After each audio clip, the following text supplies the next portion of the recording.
जय हिंद दोस्तों, स्वागत है आप सभी का एक बार फिर से एक नई वीडियो के साथ। उम्मीद है कि आप लोगों को पुराने वीडियोस पसंद आ रहे होंगे। जैसा कि आप सबको पता है, इसमें हमारी मध्यकालीन भारत के इतिहास की सीरीज चल रही है, जिसके तहत हम लोग मुगल वंश को कवर कर रहे हैं। मुगल वंश के तहत आज हम लोग जहांगीर को कवर करेंगे, जो मुगल वंश का चौथा प्रतापी शासक था। पहला शासक बाबर था, जिसे हम लोगों ने देखा। उसके बाद हम लोगों ने हुमायूं को पढ़ा, हुमायूं के बाद हम लोगों ने अकबर को पढ़ा, और आज हम लोग अकबर के पुत्र जहांगीर के बारे में विस्तृत अध्ययन करने वाले हैं। उम्मीद है कि यह वीडियो भी आप लोगों को पसंद आएगा। अगर आप लोग किसी भी वनडे एग्जाम की प्रिपरेशन हिंदी माध्यम से करना चाहते हैं तो इस चैनल को सब्सक्राइब कर लें, क्योंकि यहां पर सभी content free of cost provide किए जा रहे हैं। चलिए शुरू करते हैं आज का वीडियो। जैसा कि मैंने आप लोगों को बताया कि जो जहांगीर था यह अकबर का पुत्र था। ठीक, क्या हुआ था, जब आप लोगों को मैंने कल के वीडियो में बताया था कि अकबर की जब मृत्यु होती है तो कहीं ना कहीं जहांगीर की वजह से ही उसकी मृत्यु होती है। क्यों?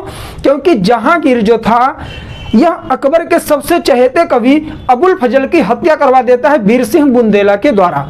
तो इस वजह से अकबर थोड़ा परेशान रहने लग जाता है और बाद में जहांगीर विद्रोह भी कर देता है। जहांगीर का बचपन का नाम क्या था? सलीम था। इसने विद्रोह भी कर दिया था। तो इस वजह से अपने पुत्र के व्यवहार से व्यथित होकर अकबर की मृत्यु हो जाती है। उसके बाद अकबर की जब मृत्यु होती है तो वह टाइम पीरियड कौन सा था? तो 1605 ईस्वी का था। अकबर की मृत्यु के बाद जहांगीर शासक बनता है, कई उपाधियां धारण करता है, बहुत सारे बदलाव करता है। बोर्ड पर चलते हैं और समझने का लोग प्रयास करेंगे। ठीक, ये जो जहांगीर था इसका जो टाइम पीरियड है 1606 से लेकर 1627 ईस्वी तक इसका शासन चलता है। ठीक, इसका जन्म अगस्त में होता है 1569 ईस्वी में।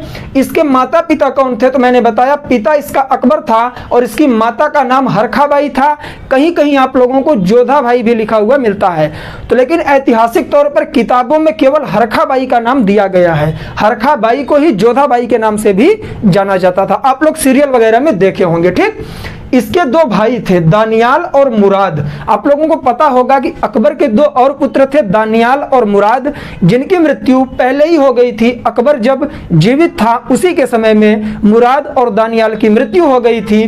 तो इस तरह से जो सलीम था, देखिए जहांगीर का बचपन का नाम सलीम था। दोनों भाइयों की मृत्यु हो जाने के कारण यह अकेला बचता है, विद्रोह करता है। आगे चल के 1605 ईस्वी में अकबर की मृत्यु होती है। तो अकबर की मृत्यु के बाद 1605 ईस्वी में जहांगीर क्या करता है? राजगद्दी संभालता है। जहांगीर के बचपन का नाम क्या था? तो सलीम था। ठीक, जब यह राजगद्दी संभालता है तो यह नूरुद्दीन मोहम्मद जहांगीर बादशाह गाजी के नाम से यह राजगद्दी को संभालता है। ठीक, प्रश्न बनता है, याद रखिएगा, आपसे पूछ लेगा कि जहांगीर का पूरा नाम क्या था?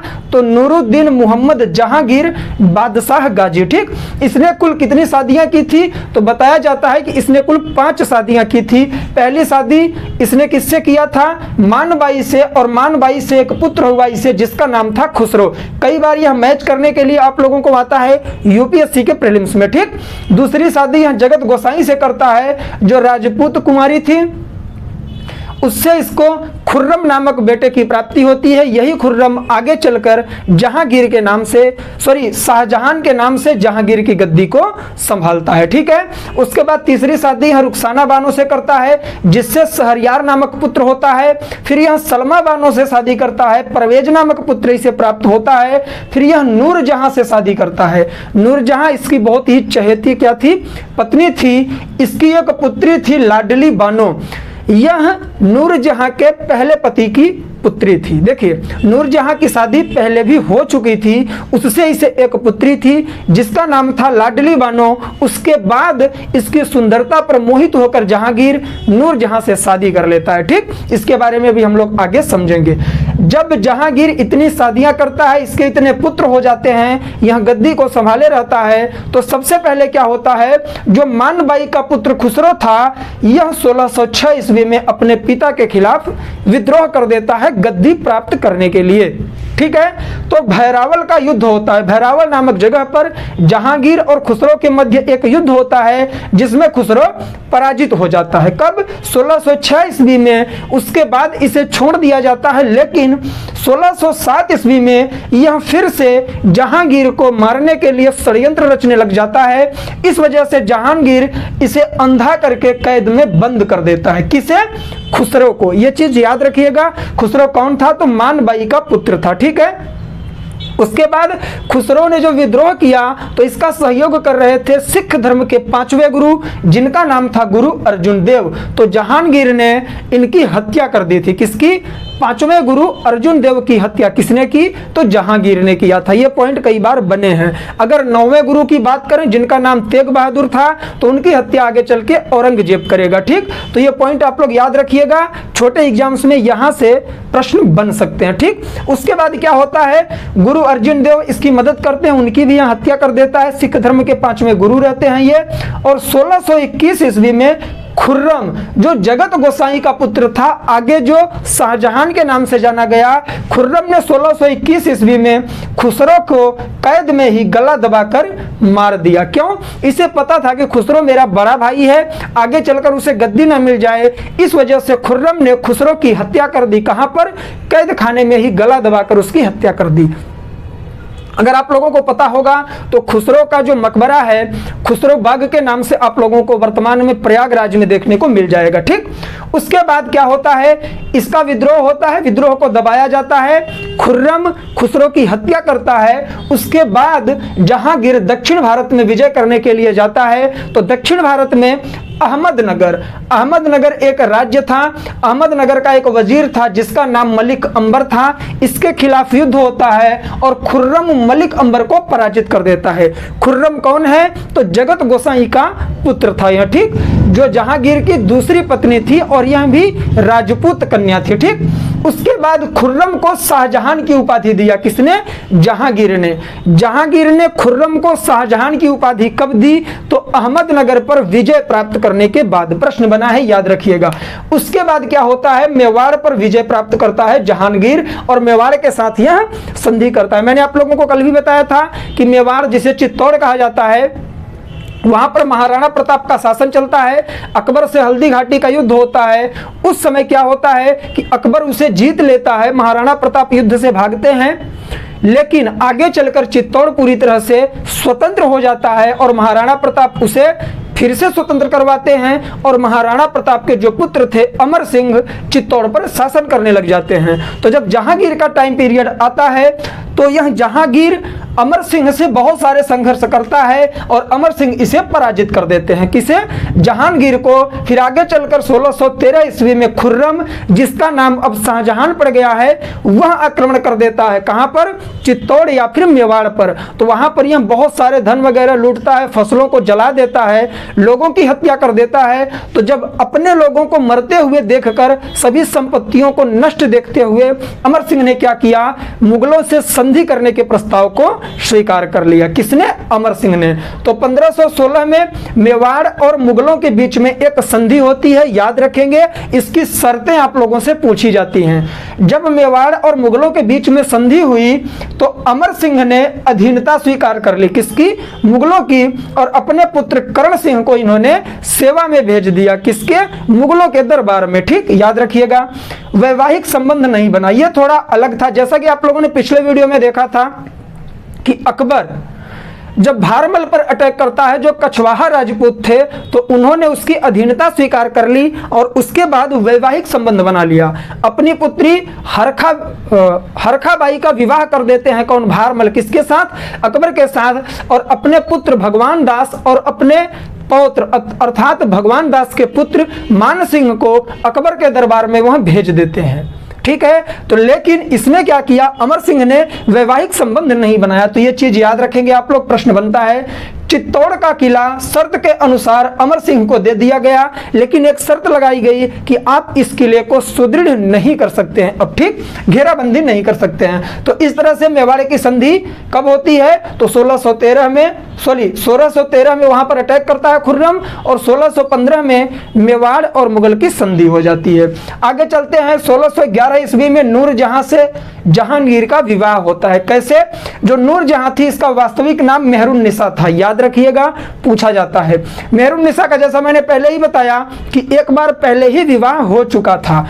तो 1594 ईस्वी में अली कुली बेग नामक एक व्यक्ति से इसकी शादी हुई थी, और मेहरुन्निसा अली कुली बेग की पत्नी थी। ठीक है, उसके बाद आगे चलकर अली कुली बेग की मृत्यु हो जाती है, तो नौरोज नामक त्योहार पड़ता है। ऐसा कहा जाता है कि नौरोज त्योहार पर जब यह बाहर निकलती है तो जहांगीर की निगाह इस पर पड़ती है, इसकी सौंदर्यता से वह प्रभावित हो जाता है और इससे विवाह करने का ठान लेता है। और इस विधवा मेहरुन्निसा से कौन विवाह कर लेता है? जहांगीर। और आगे चलकर इसे दो उपाधियां देता है, पहले नूर महल की उपाधि देता है, फिर नूर जहां की उपाधि देता है। नूर का मतलब प्रकाश होता है, ठीक, कि महल की रोशनी, या फिर जब इसने नूर जहां की उपाधि दी तो पूरे दुनिया की रोशनी के नाम से इसे क्या किया? उसने सम्मानित किया नूर जहां की उपाधि देकर। आगे चल के क्या होता है कि जो जहांगीर था इसके दरबार में दो गुट बन जाते हैं, एक जहांगीर का गुट और एक नूर जहां का गुट। नूर जहां उससे अलग होती है और अपने दामाद को क्या करती है? वह शासक बनाना चाहती है जहांगीर के बाद। यहां देखिएगा, इंटरेस्टिंग है, जो नूर जहां थी इसका एक गुट बना जिसमें उसका पिता मिर्जा गयास बेग था, उसका भाई आसफ खान था और उसकी मां अस्मत बेगम थी। ये वही अस्मत बेगम है जिसने इत्र की खोज की थी। ठीक, उसके बाद जहांगीर की पत्नी जगत गोसाई का पुत्र खुर्रम भी था इसके गुट में। ठीक है, आगे चल के इस गुट में फूट हो जाती है। कैसे? देखिए, जो नूर जहां है या फिर नूर महल है, इसका भाई जो आसफ खां था इसने अपनी पुत्री का विवाह खुर्रम के साथ कर दिया, शाहजहां के साथ कर दिया। तो आसफ खां चाह रहा था कि इसका दामाद अर्थात खुर्रम बादशाह बने, लेकिन जो नूर महल की पुत्री थी, आप लोगों ने यहां पर देखा लाडली बानो, नूर महल ने अपनी पुत्री लाडली बानो का विवाह रुखसाना बानो के पुत्र शहरयार से कर दिया था। तो यह चाहती थी कि शहरयार क्या बने? सम्राट या फिर बादशाह बने, और आसफ खां चाहता था कि खुर्रम बने बादशाह। तो इस तरह से एक गुट बनता है, किसके नाम से? नूर महल नामक गुट या फिर नूर जहां गुट, और उस गुट में आगे चल के फूट हो जाती है। ठीक, उसके बाद आगे चल के शाहजहां विद्रोह करता है 1623 में। खुसरो ने विद्रोह कब किया था? 1606 में। 1623 में शाहजहां विद्रोह करता है। इस विद्रोह को महाबत खान नाम का एक सेनापति दबा देता है। आगे चलकर इसकी भी महत्वाकांक्षाएं जागती हैं, यह भी बादशाह बनना चाहता है। कौन? महाबत खान। यह विद्रोह करता है तो 1626 ईस्वी में जहांगीर इसके विद्रोह को दबा देता है। तो आप लोग देखेंगे अगर, तो जहांगीर के समय में कई विद्रोह होते हैं। खुसरो का भी विद्रोह होता है, शाहजहां का भी विद्रोह होता है, महाबत खां का भी विद्रोह होता है। नूर जहां क्या करती है? अलग से एक गुट बनाती है, लेकिन ये लोग अपने कूटनीति में सफल नहीं होते हैं। आगे चल के जब उसकी मृत्यु होती है 1627 ईस्वी में, किसकी? जहांगीर की, तब जाके शाहजहां गद्दी संभालता है। ठीक, तो इस तरह से इससे रिलेटेड इंपॉर्टेंट फैक्ट थे। आगे देखेंगे कुछ महत्वपूर्ण बिंदु जहां से एग्जाम में बहुत सारे प्रश्न आपके बनेंगे। आगरा के किला में इसने लोगों को न्याय देने के लिए सोने की एक जंजीर लगवाई थी। प्रश्न बनता है कि मुगल वंश के किस बादशाह ने आगरा के किले में न्याय के लिए सोने की जंजीर लगाई थी? ऐसा था कि आप जाइए जंजीर पकड़ के खींचिए तो वो सूचना सीधे बादशाह के पास पहुंचती थी और लोगों को यह न्याय देता था। ठीक, इसी के समय में कैप्टन हॉकिंस जो एक अंग्रेज क्या था? राजदूत था। 1608 ईस्वी में आया था और 1611 ईस्वी तक इसके दरबार में वह रहा था। जेम्स प्रथम का यह राजदूत था। ऐसा हुआ था कि जब कैप्टन हॉकिंस भारत आ रहा था, जेम्स प्रथम ने इसे एक पत्र लिख के दिया था कैप्टन हॉकिंस को कि आप अकबर के दरबार में जाइए। अकबर के पास उसने भेजा था, लेकिन जब वो यहाँ आता है तो पता चलता है अकबर की मृत्यु हो गई है और यहाँ पर जो शासक है वो जहांगीर है। ठीक, तो कैप्टन हॉकिंस जहांगीर के दरबार में आता है तो इससे प्रभावित होकर जहांगीर ने इसे 400 का मनसब दिया और इंग्लिश खां की उपाधि प्रदान की। सॉरी, मनसब क्या है मैंने आप लोगों को पहले ही बता रखा है, ठीक। एक उपाधि थी जैसे जात और सवार के नाम पर दी जाती थी। आगे चल के सर टॉमस रो आता है, यह भी एक अंग्रेज राजदूत था। 1615 ईस्वी में आता है, 1619 ईस्वी तक जहांगीर के दरबार में यह रहता है। यह एक पादरी एडवर्ड टेरी के साथ भारत आता है और अजमेर में आया था। यह प्रश्न याद रखेंगे आप लोग। देखिए, सर टॉमस रो अजमेर में आता है पादरी एडवर्ड टेरी के साथ, ठीक। लेकिन जो कैप्टन हॉकिंस है, यह जेम्स प्रथम का राजदूत बन के आया था और इसे इंग्लिश खां की उपाधि दी गई थी। तो इंग्लिश खान की उपाधि किसे दी गई? तो कैप्टन हॉकिंस को। ऐसे प्रश्न बनते हैं, इसलिए रिपीट कर रहा हूं। इसने सैन्य सुधार किया, 2 अस्पा और सिंह अस्पा। 2 अस्पा और सिंह अस्पा को आप लोग समझेंगे। देखिए, जब अकबर के बारे में हम लोगों ने पढ़ा था मनसब, तो हमने कहा था कि जो सैनिक हुआ करते थे उन्हें सवार और जात के रूप में उपाधियां दी जाती थी। सवार का मतलब है कि आपके पास कितने घोड़े हैं, उस हिसाब से आपको पद दिया जाएगा। तो इसमें इसने बदलाव किया थोड़ा, 2 अस्पा और सिंह अस्पा का क्या किया? निर्माण किया कि जो सवार होते हैं, जितने घोड़े रखने पर आपको सवार की उपमा दी गई, उसके 2 गुने घोड़े अगर आप अपने पास रखते हैं तो आप 2 अस्पा कहलाएंगे, और उसके अगर 3 गुने घोड़े आप रखते हैं तो सिंह अस्पा कहलाएंगे। किसके 2 गुने और 3 गुने?